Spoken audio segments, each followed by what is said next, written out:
back. Welcome back. Hey everybody. Welcome back to Harding House. Welcome back to Harding House. It took us long enough. It's actually finished. Everything's finished. Everything's decorated, and we're so excited to show you. It's a time lapse. It took a week.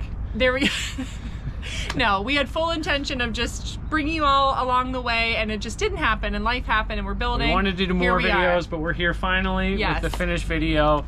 A little distracted finishing mainly other people's projects first and foremost, but this house came out really nicely. I think we're happy with how it all finished. Of course, this was the two box cape that we have several videos prior to this that you can check out. A little bit of the construction phase, more of the kind of the gritty construction phase, and now we're all done. It's available for short-term stay. It's available to view if you're thinking about building with Buffalo Modular. If you're wanting to stay in a modular home, you can stay in the modular home here, and if you build with us, we'll credit that the cost of the stay back to you. So yeah, so Jeremy's going to walk you through some of the construction highlights. I'm going to walk you through some of the design highlights. Buckle up. That's right, and welcome to Harding House. Let's take a look. Come on, let's go. All right, Jeremy, so walk us through from a high level of what we have in this home this build to rent that we did. How many square feet? Just give us all the specs. The floor plan is a really cool floor plan. I mean, for a 3-bedroom, 2-bath, there's only so many ways to lay out a house. And I like this layout because it has a really nice defined foyer space. In this area, of course, you've got coats and shoes and whatever else. It has 2 bedrooms and a bath on one side, and then it has the master suite on the other side, with the whole interior as an open space. Living room, dining room, kitchen. And that's what most people want. They want an open space, an open floor plan. In this layout, we've got the utility room at the front because the garage is at the front. And you can kind of make some slight variations to this plan. If you have a wider lot, a big country lot, of course you could put the garage on the one end and have the utility room at the end. This one being a city lot, of course, we have to keep it a little more narrow. Back of the house, we have a porch. You could do a big porch, you could do a small porch. We have a small uncovered porch. You could do a big covered porch. This plan is kind of the baby brother of this type of layout. We have the big brother on display as well, which is 1,800 square feet. This one, 1,350 square feet or 1,380 square feet. We finished the attic for an extra 900 square feet, bedroom, bath, living room, office. Great layout, a lot of possibilities. I think it's maybe one of the best 3-bedroom, 2-bath layouts with the optional fourth bedroom upstairs, optional finished space upstairs. Of course, you could do a finished basement. This one you can't. We're on, the escarpment, so you can't dig down any deeper, but you always have that option with any of the floor plans that we have on a full basement, which is standard. So that's kind of the general construction of the house. How was it? Was it easy to decorate? Was it difficult? Okay, so for this one, because we did a build to rent, I wanted to take and the design team, and Jonathan was a big help as well with this, is we wanted to be a little edgier than maybe we normally would have. So if you notice when you came into the living room, you saw the big accent wall. We actually went with a very popular, it's a black accent wall, but we did some design with the wood and the trim, and we really wanted to make a contrast stand out. But also because it's an open floor plan, we wanted to have mix some textures and some colors, and just, I call it buffalo chic. Okay, a little trendy, a little edgy. Here, we did decide to put a table with only 4 chairs. I think it can actually fit a table with 6 chairs, so we're gonna change that out. But just to give you a feel of what Jeremy mentioned, that is almost 1,400 square feet, but you still would be able to get a dining table with 6 people around it. If you notice this big, huge island and these stools that I absolutely love, you can have 4 people sitting up at this huge island. This was something that we designed earlier on to have this hangover on this one end as well, because there is a pretty good size space here. Exactly. So you could actually do 4 bar stools there and a 5th one here. Yeah. We wanted to keep it a little bit spacious with the bigger backs as well, though, right? Yeah, and if you notice, we went with a black and white theme with some like pops of green and some little boho chic accents and some gold. So we did do this herringbone backsplash, and I found some great accessories with the black and gold. You see all of this space in the kitchen. Love these plates, but you can see all the space that this holds and this beautiful window that really brings in the light with our sink, a little bit of open shelving. So we have the beverage station over here, especially with a short-term rental, you know, you want to see how can this be utilized and used. We have the beverage center. And then what are some other things to point out? This is fun. Oh yeah. This is just a fun Ever heard of thing. zebra shades? Zebra shades. Look at this. Want to block people out? I want a little light in. There it is. That's just fun. So, you know, these are fun little things with the open shelves. Would you do them on your own house? Maybe, maybe not. I mean, you have to dust them a little bit more, and so there's pros and cons to some of these things, but you know, Jonathan, Lisa, the design team, sales team, they go through all these things with you. We want you to build your house. We want to build your house. We want to add value to your vision. And so we're going to talk about pros and cons, about various decisions that come up in the custom home building process. And we want to make sure that it meets your needs. So let me show you one of the things that I love. In here we have the pantry off the kitchen, but it really holds a lot of stuff, especially with your appliances. And here for a short-term rental, it has a lot of the supplies that we use for our guests. And then it leads us into the mudroom. We chose the Moroccan tile for a reason. It's one of my personal favorites. We love it. And here you can see it fits a bench for your shoes, for your hooks. So it's plenty of space for that, and also your washer and dryer. I absolutely love these custom shelves that were built. I love the whole, like, put your laundry in cute little, you know, glass storage containers. So it's great space for the laundry, and then that leads us into the garage. So we come in, and then it goes right into the kitchen, so we can bring our groceries in. And then I'm super excited to show you the master bedroom over here. And again, we went with the accent wall. So some choices that we took, and I know if you're like me, whenever you walk into a home that isn't furnished, it might be hard for you to envision how much space you really have. Everything looks smaller without furniture. I know that seems like opposite, it shouldn't be that way, but it's true. In here, this is actually a queen size bed, and it really would fit a king size. So we were gonna go with king, but when I was laying it out, I'm like, oh, I don't think we're gonna fit a king size bed. You definitely could. But as you can see, it's a queen size bed with our nightstands. We did an accent wall, again, with that same color black in the living room. I think it's called iron ore.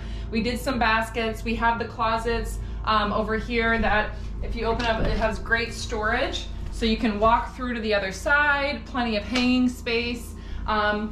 And then it leads us to our ensuite master. So again, we went with the black and white theme. We did the hexagonal tiles. We did the beautiful glass shower panel. And then we just found some really neat accents to put in here, actually from an antique shop. A friend of mine has, she does these antique shop finds. So we just added some gold things, again with the zebra blinds. So you can see the double sinks and just so much space in here for a master bath. So we have, this is our main bedroom, and then we have the two other bedrooms, so let's go to the other side.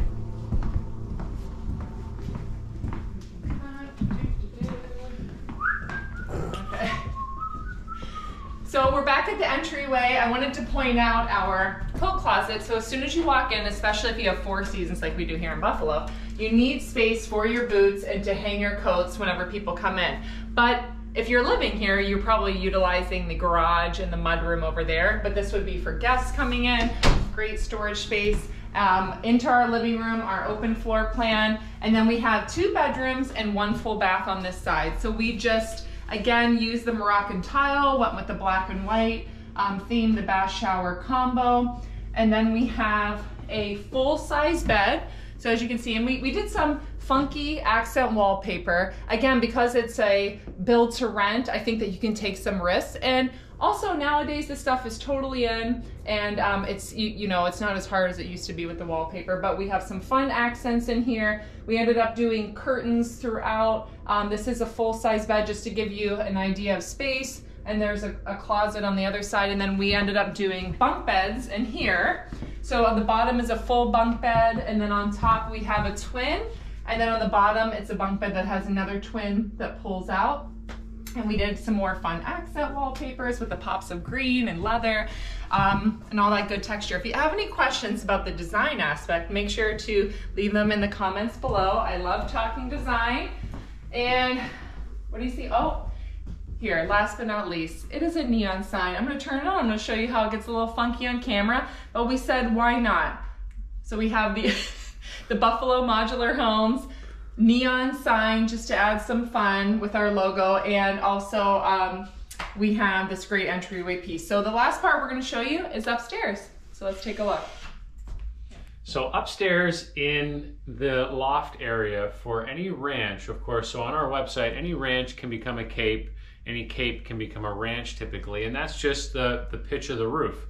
Here we have a 9/12 roof. Typically, if you're gonna wanna finish the attic space in a ranch or a cape, you're gonna wanna go at least 9/12, and a lot of times you'll do a 10/12. So what is that? That's just how steep the roof line is. And depending on how the pitch of the roof is going to kind of dictate how much room you can have up here. Obviously, you can't put a couch all the way to the knee wall. This is the knee wall here, that vertical portion. This is the sloped, and this is the collar tie. You can't go all the way out there because you just, you hit your head on the ceiling. But you can cheat a little bit, right? So this is a day bed, and you can cheat it over a little bit, and it works, I think, really well. This is a work table here, and so there's plenty of room to put this pretty close to the knee wall and really make good use of the space. And so thinking about how you're going to utilize that attic space for in the future, as if it's storage or if it's finished space, we're going to want to consider how high of a roof pitch you want, and whether you want a vaulted ceiling, because that would eat into this upstairs attic space. Yeah. Here, the way that we've designed this, you can do a bedroom at the one end. You could have also done a bedroom here at this end. We decided to just put half walls here and to leave this as sort of an office, right? You could have put a wall with a door or barn doors, but I think keeping it just as half walls here creates a broader line of sight, brings in natural light. Alternatively, you could do even railings here, which open it up even more. But I think the half walls look pretty good, and certainly how you decorated it up here makes it feel really spacious. There's so many different ways that you can take this space, whether you need it for an office, you need it for homeschooling, you need, like Jeremy said, more bedroom space, maybe you need a hobbies and crafting area. We have some workout equipment. So like Jeremy pointed out before, we have the day bed for an extra, we actually have 3 beds up here, so it can sleep 5 more people with the day bed. So we have the day bed, and then this can be either an office space for you to work, or if the kids come up here, and then this is where they're playing a board game and the kids are hanging, and then you see we have another living space. So we went downstairs, we have the living space, and then upstairs we have a whole other living space. So if you have kids like we do, we love the idea of having 2 separate living spaces. So if you have friends over, you can put a movie on up here for the kids, and then you can actually talk to your friends downstairs. And we found these really cozy, giant beanbag chairs that we put here that fill the space great, with our sectional, with our huge TV. And then the neat thing about having these sloped ceilings of the Cape is our kids really thought this. You could use it for storage like we're currently doing for our rental, but you can use this as a play space for kids. You can have a little kitchen back there, and they thought it was super cool to have their own like cozy little secret hideout. We did put a kids play area here, but this could also be, you could put a desk over there, so many different ways to use it. And then I'll show you our additional bathroom and bedroom. So here's our other full bath that we have upstairs, and we did the accents of the green and the black and white with the brassy gold accents. And then we did another fun wallpaper. We have 2 queen beds in here. So just to give you an idea about size, this bedroom comfortably fits 2 queen beds. And we did a fun accent wallpaper, and we did over here the pops of black and gold, and you have the still area for a nightstand, and then we have an additional closet where you can open up and hang things in here with lots of great light. So it really just creates so much more space when you add this upstairs. And I know when we've walked people through, they've just been blown away because they weren't expecting how much this upstairs really adds to your home. So if you're interested in building with us in Buffalo Modular Homes, it's actually available on Airbnb. It's called the Harding House. And if you would like to experience staying in a modular home for the weekend, you can actually book with us, and if you decide to build, it will actually be credited towards your build project. So it's a way to come and just to relax, use this great space, and check it out for yourself. We are located across the street from the office, so it's a convenient location. So it's definitely something, if you're interested, reach out to Jonathan or Lisa, someone on our sales team, and ask us how you can stay with Buffalo Modular.